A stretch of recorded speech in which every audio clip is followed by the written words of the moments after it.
ଆଉ ପ୍ରଭୁ ଆମେ କଣ ମୁଁ ଗଲା ପରେ ଆଉ ତ କିଛି ନାହିଁ ନା କଣ ଅଛି ଆଉ ତାପରେ କଣ କଣ କଣ? ମୁଁ ଗଲା ପରେ ହୁଁ ଆଉ ଏ ଦୁନିଆରେ କଣ ଅଛି? ବୁଝଉଛି ଶୁଣନ୍ତୁ। ଆଜ୍ଞା ପିମ୍ପୁଡି ଆଜ୍ଞା ଚିନି ଖାଏ। ଖାଏ ହଁ ଖାଏ ହଁ ତାକୁ ମିଠା ଲାଗେ କି ନାହିଁ? ହଁ ହଁ ନହେଲେ ଖାଏ କାହିଁକି? ହଁ ଗୁଡ ଚିନି ନ ଖାଇକି ଅଲଗା କଣ ଖାଆନ୍ତା, କାହିଁକି ତାକୁ ଭଲ ଲାଗେ। ହଁ ହଁ ପିମ୍ପୁଡି ଚିନି ଖାଉ ଖାଉ ସେ ଚିନି ଗଦାରେ ମରିଗଲା। ହଁ ହଁ ହଁ ଆଚ୍ଛା ଆଚ୍ଛା ହଁ ହଁ ମରିଗଲା ପରେ ହୁଁ ମିଠା ଆଉ କିଏ ଜାଣିବ? ହଁ ହଁ ହଁ ମିଠା ଜାଣିବାକୁ ଆଉ କିଏ ରହିଲା କି? ନା କିଏ ଜାଣୁଥିଲା ମିଠା? ପିମ୍ପୁଡି ନା ଜଣେ ହଁ ପିମ୍ପୁଡି ନା ଯିଏ ଗଲା ସିଏ?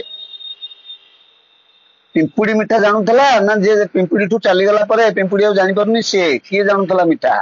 ଯିଏ ପଳେଇଲା ସେ ଜାଣୁଥିଲା।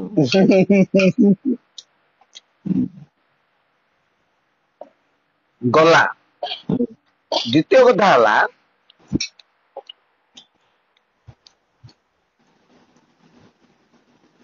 ପିମ୍ପୁଡି ଖାଇଲେ ଚିନିରୁ ପିମ୍ପୁଡି ବାହାରିଲା।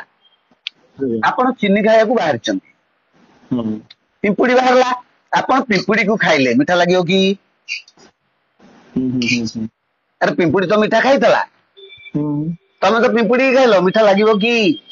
ହୁଁ ମିଠା ଗଲା କୁଆଡେ? ହୁଁ ହୁଁ ହୁଁ କଥାଟା କ୍ଲିୟର ବୁଝୁଛନ୍ତି ତ? ଆଜ୍ଞା ଆଜ୍ଞା ପ୍ରଭୁ ପିମ୍ପୁଡି ଚିନି ଖାଇଛି ହଁ ଓ ମରିଯାଇଛି। ହଁ ଆପଣ ଚିନି ଖାଇବାକୁ ଗଲେ, ହଁ ପିମ୍ପୁଡିକୁ ପାଇଲେ, ତାକୁ ଖାଇଲେ, ହୁଁ ହୁଁ ମିଠା ଲାଗିବ କି? ହୁଁ ନା ତାହେଲେ କାହିଁକି ପିମ୍ପୁଡି ଖାଇଥିବା ଚିନି ଗଲା କୁଆଡେ? ନାଇଁ କାହିଁକି ମୋର ପ୍ରଶ୍ନ ଆସୁଛି, କାହିଁକି ମିଠା ଲାଗେନି? କହୁଛି ବା। ଆଜ୍ଞା ତାହେଲେ ପିମ୍ପୁଡି ଖାଇଥିବା ମିଠା ଗଲା କୁଆଡେ?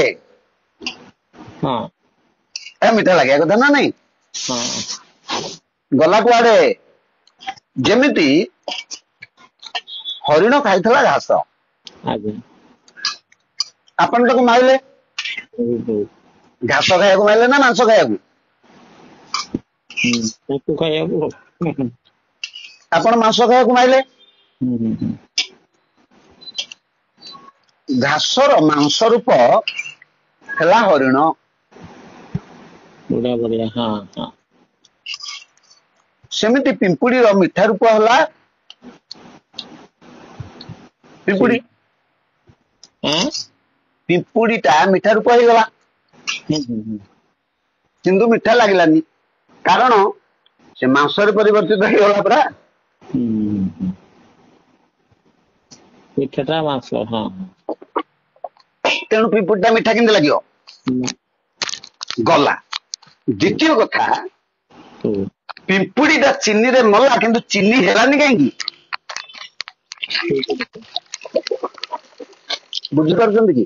ଆଜ୍ଞା କଥା କହୁଛୁ ପିମ୍ପୁଡିଟା ଚିନିରେ ମଲା, ଆଜ୍ଞା କିନ୍ତୁ ଚିନି ହେଲାନି କାହିଁକି? ପ୍ରଭୁ କାରଣ ପିମ୍ପୁଡିରୁ ଚିନି ହେଇନାହିଁ, ଆଖୁରୁ ଚିନି ହେଇଛି। ହଁ ତେଣୁ ପିମ୍ପୁଡିଟା ଆଖୁ ନୁହଁ।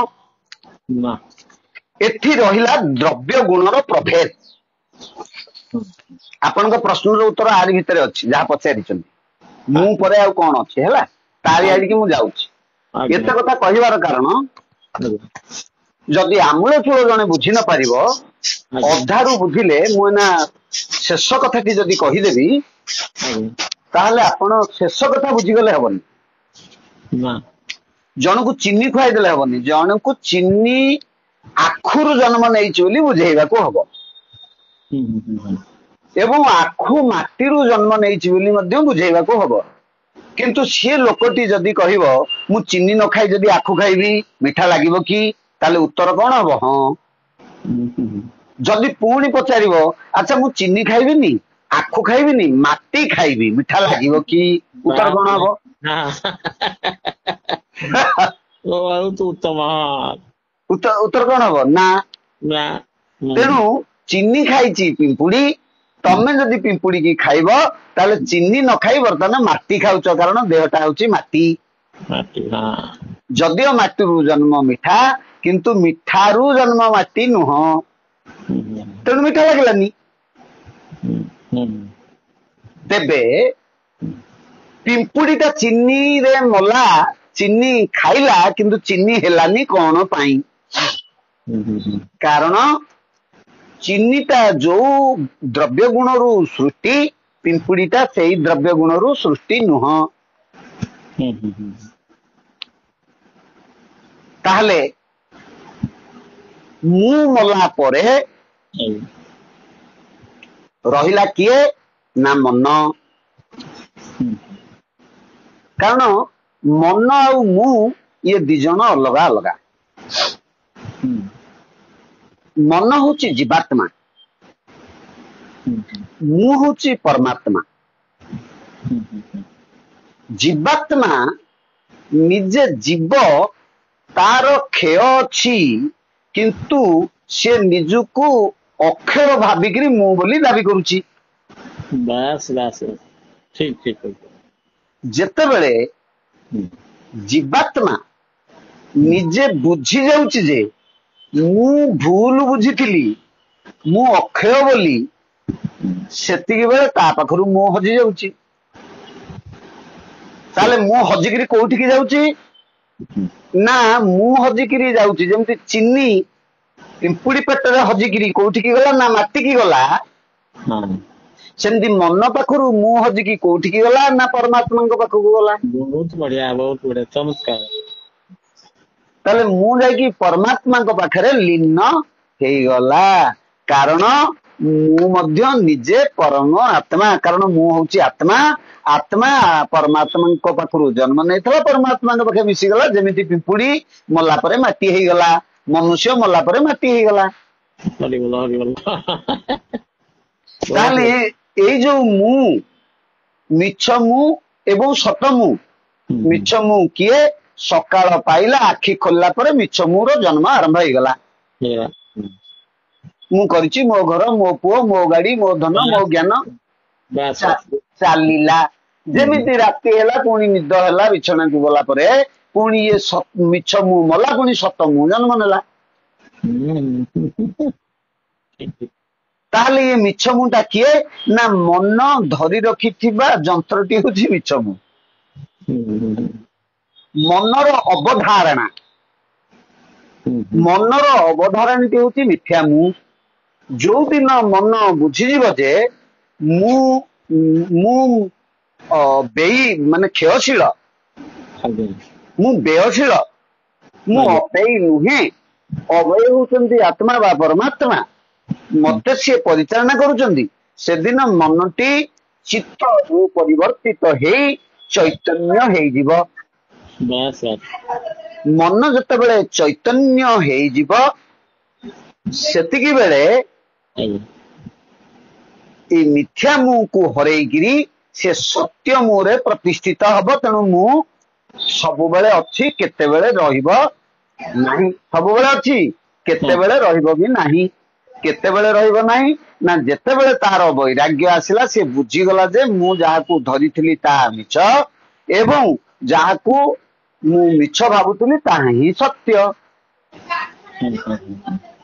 तेणु सत्य को जेतेबेले ये आधार करिवो मन, सेतेबेले मन बोली किछि रहिबो नाही। से मनटी ईश्वरंक पाखरे बा चैतन्य सतारे पूर्ण मात्रारे लीन हेई जीव।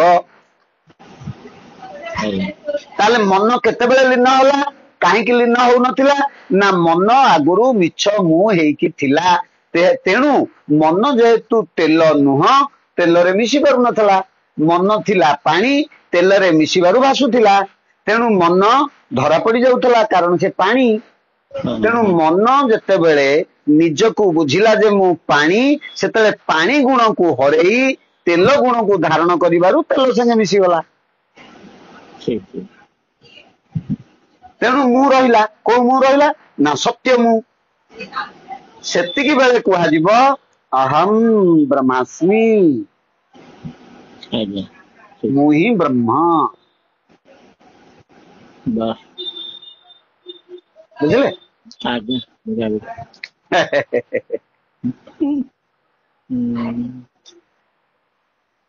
ଏମିତି ଦିଆ ହଁ। ଠିକ ଠିକ। ଆଉ ପିମ୍ପୁଡି ଟା ମିଠା ଖାଉ ଖାଉ ଯଦି ମରିଯିବ ଆଉ ମିଠା ଟା ତାକୁ ମିଠା ଲାଗିବ କି? ନା ସେମିତି ମନ ଯେତେବେଳେ ମରିଯିବ ଆଉ ସିଏ ଆନନ୍ଦ ନିଜେ ଭୋଗି ପାରିବନି। ତାହେଲେ ଆନନ୍ଦ କିଏ ଭୋଗିବ? ନା ଆନନ୍ଦ ନିଜେ ଆନନ୍ଦ ଭୋଗିବ। ବୁଝିଗଲେ? ହଁ ତେଣୁ ଆପଣ ଆନନ୍ଦକୁ କାହିଁ ଜାଣିପାରୁନାହାନ୍ତି? ମୁଁ ଆନନ୍ଦକୁ କାହିଁ ଜାଣିପାରୁନି? ନା ମୁଁ ଆନନ୍ଦ ହେଇନି, ମୁଁ ମନ ହେଇଛି। ଠିକ ଠିକ। ବୁଝିପାରିଲେ କି ନାଇଁ? ହଁ ତେଣୁ ମନ ଯେତେବେଳେ ନିଜେ ସଚ୍ଚିଦାନନ୍ଦ ହବ ସେତେବେଳେ ସଚ୍ଚିଦାନନ୍ଦ ଅନୁଭବ କରିବ। ନିଶ୍ଚୟ। ବୁଝିହେଲା? ବାସ୍। ଆଁ ହଁ ହଁ ଏଇଟା ଛାଡିବା ଗ୍ରୁପରେ ଆଉ। ଏଟା ଭଲ ଜିନିଷଟା ଯାଉ। ଆଜ୍ଞା କାରଣ ଏତିକି ଶ୍ରମ କରିକି କଥାଟା ଆଲୋଚନା ହେଇଛି, ଆଉ ଥରେ କଣ ଏ କଥା ଆଲୋଚନା ହେଇପାରିବ? ଯେତେବେଳେ ପ୍ରଭୁ ଶ୍ରୀକୃଷ୍ଣ ମନ ବି ନ ପଡିପାରେ, ମନ ବି ନ ପଡିପାରେ, ମନ ବି ନଥାଇପାରେ, ହଁ ସକାଳ ବି ପାଇ ନପାରେ, ଆଉ ଥରେ ବ୍ରଜ ବାବାଙ୍କ ସହିତ ଆଲୋଚନା ହବାର ସୁଯୋଗ ଆସିବି ନପାରେ। ପାରେ ହଁ କିଏ କହିବ? ତା ବି ଠିକ ହଁ କିଏ କହିବ? ହଁ ହଁ ତେଣୁ ମୁହୂର୍ତ୍ତ ମୁହୂର୍ତ୍ତ ଘୁରୁଛି। ହଁ କାଲି ଦେଖୁନାହାନ୍ତି ସେ ହଁ ମରିଗଲେ ଆମ ଇଏ ମୁଖ୍ୟମନ୍ତ୍ରୀ ଅମକେଇ ସମକେଇ। ସେ ମୁହୂର୍ତ୍ତ ମୁହୂର୍ତ୍ତର କଥା ବାବା। ତେଣୁ ହଁ ଏଇ ଯୋଉ ଦିବ୍ୟ ତତ୍ଵ, ଏ ଦିବ୍ୟ ତ ମୁଁ କହି ନାହିଁ ନା, ଯିଏ କହିଛନ୍ତି ତାଙ୍କ କଥାଟା ଅନ୍ୟମାନଙ୍କ ପାଖେ ପହଞ୍ଚି ଯାଉ। ହଁ ହଁ ଆମେ ତ ଖରାପ କଥା ହଉନୁ, ଭଲ କଥା ହଉଛୁ। ନା ନା ଏବଂ ଏଇ ଯୋଉ କଥା ଆସିଛି, ଇଏ କଥା ତ କୋଉ ବହିରେ ଲେଖା ହେଇନଥିଲା ଯେ ଜଣେ ପଢିକିରି କହୁଛି। ନା ନା ନା ଇଏ ବହିର କଥା ନୁହେଁ, ଏ ଆତ୍ମ ହୃଦୟର କଥା। ହଁ ଜଣେ ଆତ୍ମାନୁଭୂତି କରୁଥିବା ବ୍ୟକ୍ତି ବା ସାଧନା କରୁଥିବା ବ୍ୟକ୍ତି, ଆଜ୍ଞା ତାକୁ ଯୋଉ ପ୍ରଶ୍ନ ଆସେ, ସେ ପ୍ରଶ୍ନର ତତ୍କ୍ଷଣାନ୍ତ ଉତ୍ତର ତାଙ୍କ ମାଧ୍ୟମରେ ଭଗବାନ ଦିଅନ୍ତି। ନିଶ୍ଚୟ ନିଶ୍ଚୟ। ଯେମିତି ଅର୍ଜୁନ ପ୍ରଭୁ ଶ୍ରୀକୃଷ୍ଣଙ୍କୁ ପ୍ରଶ୍ନ କଲେ, ପ୍ରଭୁ ଆପଣ ଯୋଉ ଗୀତା ଜ୍ଞାନ ମତେ ଦେଲେ, ସେ ଗୀତା ଜ୍ଞାନ ମୁଁ ଶୁଣିଲି, କିନ୍ତୁ ସବୁକୁ ମନେ ରଖି ପାରିଲି ନାହିଁ, ମତେ ଆଉ ଥରେ ଟିକେ ଶୁଣେଇବେ କି? ପ୍ରଭୁ ଶ୍ରୀ ଭଗବାନ କହିଲେ ଯେ ହେ ଅର୍ଜୁନ, ତୁମେ ଶୁଣୁଥିଲ କିନ୍ତୁ ମୁଁ କହୁନଥିଲି, ତେଣୁ ଆଉ ଥରେ କହିପାରିବି ନାହିଁ। ତୁମେ ଶୁଣୁଥିଲ କିନ୍ତୁ ମୁଁ କହୁନଥିଲି, ତେଣୁ ଆଉ ଥରେ କହିପାରିବି ନାହିଁ। ତେଣୁ ଅନ୍ୟମାନେ ବୁଝିପାରୁନାହାନ୍ତି ଯେ ସ୍ୱାମୀ ଆନନ୍ଦ ରାଜା ଯେତେବେଳେ ଆଲୋଚନା କାହା ସହିତ ଏଇ ଆଧ୍ୟାତ୍ମିକ ଦିଗରେ କରୁଛନ୍ତି, ସେ ଦିଗଟି ତାଙ୍କ ପାଖରେ ରେକର୍ଡ ହେଇକି ଅଟୋମେଟିକ ରୁହେ। ସେ ଅନ୍ୟ କଥା ଗୁଡିକ ନ ଛାଡି କେବଳ ଆଧ୍ୟାତ୍ମିକ ଜ୍ଞାନକୁ ପ୍ରଚାର ପାଇଁ ଅନ୍ୟମାନେ ଶୁଣିବା ପାଇଁ ଛଡା ଯାଉଛି। କୃଷ୍ଣ ଅର୍ଜୁନଙ୍କର ସମ୍ବାଦ ଗୀତା ହେଇକି ସଂସାରରେ ଅଛି। ଆପଣଙ୍କର ପରୀକ୍ଷିତ ଆଉ ଶୁକଙ୍କର ସମ୍ବାଦ ଭାଗବତ ସଂସାରରେ ସେଇ ଆଲୋଚନା ଅଛି। ଉଦ୍ଧବ ଆଉ ଶ୍ରୀକୃଷ୍ଣଙ୍କ ଆଲୋଚନା ଭାଗବତ ସଂସାରରେ ଅଛି। ତେଣୁ ବ୍ରଜ ବାବାଙ୍କର ସ୍ୱାମୀ ଆନନ୍ଦ ରାଜାଙ୍କର ଗୋଟେ ଆଲୋଚନା ଅଛି, ରହୁ। ସେଟା ଭୁଲ କି ଠିକ ସଂସାର ମାପୁ ତାକୁ, ଜ୍ଞାନୀ ଲୋକ ମାପନ୍ତୁ। ଯଦି ଆମର ଭୁଲ ଥିବ ସେମାନେ କହନ୍ତୁ ନାଇଁ ଆପଣ ଯାହା ଆଲୋଚନା କଲେ ତା ଭୁଲ ବୋଲି। ଆମେ ବି ଶିଖିବୁ। ଅଡୁଆ କଣ? ଅଡୁଆ ତ କିଛି ନାହିଁ ବାବା। ଆମେ ସ୍ୱୀକାର କରିବୁ, ଆମେ ଯୋଉ ଜ୍ଞାନ ଜାଣିନୁ ଆମେ ତାକୁ ସ୍ୱୀକାର କରିବୁ। ଆମେ ଜ୍ଞାନ ଯାହା ଜାଣିନୁ ଆମେ ତାକୁ ସ୍ୱୀକାର କରିବୁ। ଆମେ ଯଦି କିଛି ଜାଣିଛୁ, କିଛି ପ୍ରଶ୍ନ ଆସିଲା ଆମେ ଅନ୍ୟକୁ ଜଣେଇବୁ, କାରଣ ଜ୍ଞାନ ଆମ ପୈତୃକ ସମ୍ପତ୍ତି ନୁହଁ। ଜ୍ଞାନ ହଉଛନ୍ତି ସ୍ଵୟଂ ଭଗବାନ, ତେଣୁ ତାଙ୍କର ପ୍ରଚାର କରିବା ଆମର ଧର୍ମ। କହିଛି ଆସିছে ଆଉ ସେ ବାସ୍ ବାସ୍ ବାସ୍ ବାସ୍ ମୋ ବାପା, ଆମେ ପ୍ରତିଶ୍ରୁତିବଦ୍ଧ। ପ୍ରଭୁ ଆମେ ସଂସାରକୁ ଆମକୁ ଯୋଉ ଆପଣ ପଠଉଛନ୍ତି, ଆମେ ଗଲେ ଆପଣଙ୍କୁ ଭୁଲିବୁନି, ଆପଣଙ୍କ କଥା କହିବୁ। ଆଜ୍ଞା ସେ ଗୋଟେ ମଣିଷ ଗୋଟେ କଥା କହିଥିଲା ପ୍ରଭୁଙ୍କୁ, ପୃଥିବୀଟା ଉନ୍ନତି ହେଇଥିଲା। ଆଜ୍ଞା ଆମେ ପ୍ରଭୁଙ୍କ କଥା ମନେ ଥିଲା, ଆମ ନିଜ କଥା ମନେ ନାହିଁ। ଆମେ ଗୋଟେ ହଁ ପ୍ରଭୁ କଥା କହିଥିଲେ, ପ୍ରଭୁ ଆମକୁ ଗୋଟେ କଥା କହିଥିଲା। ଦିଟା କଥା, ଆଜ୍ଞା ଦିଟା କଥାରୁ କୋଉ କଥାଟା ମନେ ଅଛି କହୁନାହାନ୍ତି?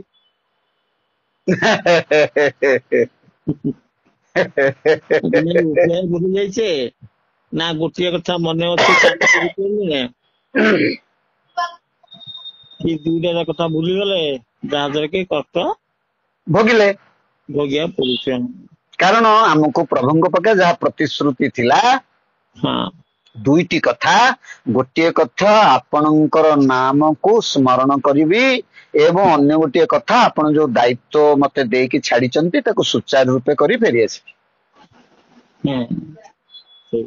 ଏବଂ ଏ ଦୁଇଟି ଯାକ ମୁଁ ଭୁଲି ଯାଇ ଦାୟିତ୍ୱଟା ମୋର ବୋଲି ଭାବିକିରି ମୁଁ କରୁଛି, ଏବଂ ମୁଁ କରୁଛି ମୋ ପାଇଁ, ଏବଂ ପ୍ରଭୁଙ୍କର ନାମ ନୁହଁ, ନିଜେ ତ ମୁଁ ପ୍ରଭୁ, ମୋ ନାମ ତୁମେ ନିଅ। ମୁଁ କାହା ନାମ କାହିଁ ନେବି, ମୁଁ ବା ପ୍ରଭୁ। ଏଇ ଭାବନା ରହିବାରୁ ମୁଁ ଦୁଃଖ ଭୋଗୁଛି। ମୁଁ ଦୁଃଖର କାରଣ, ମୁଁ ଦୁଃଖର କାରଣ, ମୁଁ ହିଁ ଦୁଃଖର କାରଣ। ପ୍ରଭୁ ଦେଇଥିବା ବାକ୍ୟ ସେ ବି ଭୁଲି ଯାଇଛନ୍ତି, ସେ ଭୁଲି ଯାଆନ୍ତି।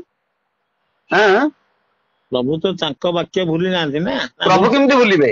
ପ୍ରଭୁ ତ ପ୍ରଭୁ, ଆଉ ପ୍ରଭୁ ଭୁଲିବେ କେମିତି? ମାନବ ତା ବାକ୍ୟଟା ଭୁଲି ଯାଇଛି ବୋଲି ପ୍ରଭୁ ତାଙ୍କ ବାକ୍ୟଟା ପାଳନ କରୁନାହାନ୍ତି। ସେଇଥିପାଇଁ ହଁ ହଁ ହଁ ହଁ ଭଗବାନ ଯୋଉ ବାକ୍ୟ ଦେଇକିରି ଛାଡିଲେ ସେ କଥା ଭୁଲିଗଲେ ବୋଲି ଆମେ କାହିଁକି ଭୁଲିଗଲୁ ନା, ଆମେ ଯେତେବେଳେ ବ୍ରହ୍ମାଣ୍ଡକୁ ଛୁଇଁଲୁ ସେତେବେଳେ ଆମେ ଯୋଉ ଦ୍ରବ୍ୟର ଗୁଣ, ସେ ଦ୍ରବ୍ୟ ଗୁଣର ମାୟାରେ ପଡି ଭଗବାନଙ୍କୁ ଭୁଲିଗଲୁ। ଏବଂ ଖାଦ୍ୟର ସ୍ୱାଦ ଯେ ନିଜେ ଭଗବାନ, ଫୁଲର ବାସ୍ନା ଯେ ନିଜେ ଭଗବାନ, ଆକାଶ ଯେ ନିଜେ ଭଗବାନ, ବାୟୁ ଯେ ନିଜେ ଭଗବାନ, ଇଏ ଧାରଣା ମୋର ରହିଲା ନାହିଁ। ମୁଁ ଫସଲ କରିଛି, ଫସଲରୁ ଉତ୍ପନ୍ନ ହେଇଥିବା ଫଳକୁ ମୁଁ ଖାଉଛି, ଇଏ ସ୍ୱାଦ, ଇଏ ଗନ୍ଧ, ଇଏ ଦ୍ରବ୍ୟ ସବୁ ମୁଁ ହିଁ ସୃଷ୍ଟି କରିଛି। ଏଇ ମାୟାରେ ପଡି ମୁଁ ଭଗବାନଙ୍କୁ ଭୁଲି ଯାଇଛି। ତେଣୁ ଭଗବାନ ଗୋଟିଏ ଭକ୍ତକୁ ପ୍ରତିନିଧି ଭାବରେ ଛାଡନ୍ତି। ସେ ପ୍ରତିନିଧି ଭକ୍ତଟିଏ ଆସି କରେ କଣ ନା, ଭୁଲି ଯାଇଥିବା ଲୋକମାନଙ୍କୁ ସଚେତନ କରିବା ପାଇଁ ଗୁରୁ ହୁଏ ବା ଦିବ୍ୟ ଜ୍ଞାନ ପ୍ରଚାର କରେ। ହେ ଅଜ୍ଞାନୀ ମାନବ, ତୁମେ ମାତୃଗର୍ଭରେ ଶପଥ କରି ଭଗବାନଙ୍କ ପାଖରେ ଯାହା କହି ଆସିଥିଲ ତାହା ତୁମେ ସଂସାରର ମାୟା ମୋହରେ ପଡି ଭୁଲି ଯାଇଅଛ। ତେଣୁ ତୁମେ ମାନେ ତତ୍କ୍ଷଣାନ୍ତ ସେଇ ଜଗତକୁ ଫେର, ନହେଲେ ତୁମେ ଏମିତି ଲକ୍ଷ ଲକ୍ଷ ଯୋନିରେ ଭ୍ରମି ନର୍କରେ ଘାଣ୍ଟି ହଉଥିବ। ତେଣୁ ଭକ୍ତ ବା ଗୁରୁ ଏଇ କାରଣରୁ ଭଗବାନଙ୍କର ପ୍ରେରିତ ସନ୍ତାନ ହେଇ ଆସିଥାନ୍ତି, କେବଳ ମନ ପକେଇବାକୁ। ଆଜ୍ଞା ଆଜ୍ଞା ଠିକ, ଆଉ କିଛି ନାହିଁ, କେବଳ ମନ ପକେଇବାକୁ। ଗୁରୁ ବା ସାକ୍ଷାତ ଈଶ୍ୱର। ଗୁରୁ ସାକ୍ଷାତ ଈଶ୍ୱର। ଭଗବାନ ଗୁରୁ ହେଇପାରିବେ, ଆଜ୍ଞା, କିନ୍ତୁ ଗୁରୁ ଭଗବାନ ହେଇପାରିବେନି। ଭଗବାନ ଗୁରୁ ହେଇପାରିବେ, ଭଗବାନ ଯାହା ଚାହିଁଲେ ତାହା ହେଇପାରିବେ। ଭଗବାନ ଭକ୍ତ ହେଇପାରିବେ, ଭଗବାନ ଗୁରୁ ହେଇପାରିବେ, ଭଗବାନ ଶିଷ୍ୟ ହେଇପାରିବେ, ଭଗବାନ ଭଗବାନ ହେଇପାରିବେ, କିନ୍ତୁ ଗୁରୁ ଭଗବାନ ହେଇପାରିବେ ନାହିଁ। କାରଣ ଗୁରୁ ଭଗବାନଙ୍କର ପ୍ରେରିତ ସନ୍ତାନ। ତେଣୁ ଗୁରୁଙ୍କୁ ଭଗବାନ ନୁହଁ, ଭଗବାନଙ୍କୁ ଆମେ ଗୁରୁ କହୁ। ବୁଝିଲେ? ଗୁରୁଙ୍କୁ ଭଗବାନ ନୁହଁ, ଭଗବାନଙ୍କୁ ଆମେ ଗୁରୁ କହୁ। ତେଣୁ ମୋ ହୃଦୟରେ ଥିବା ପ୍ରଭୁ ଶ୍ରୀ ନାରାୟଣ ହଉଛନ୍ତି ମୋର ଗୁରୁ। ସ୍ପଷ୍ଟ? ହଉ, ଜୟ ଶ୍ରୀ ଜଗନ୍ନାଥ। ଜୟ ଜଗନ୍ନାଥ।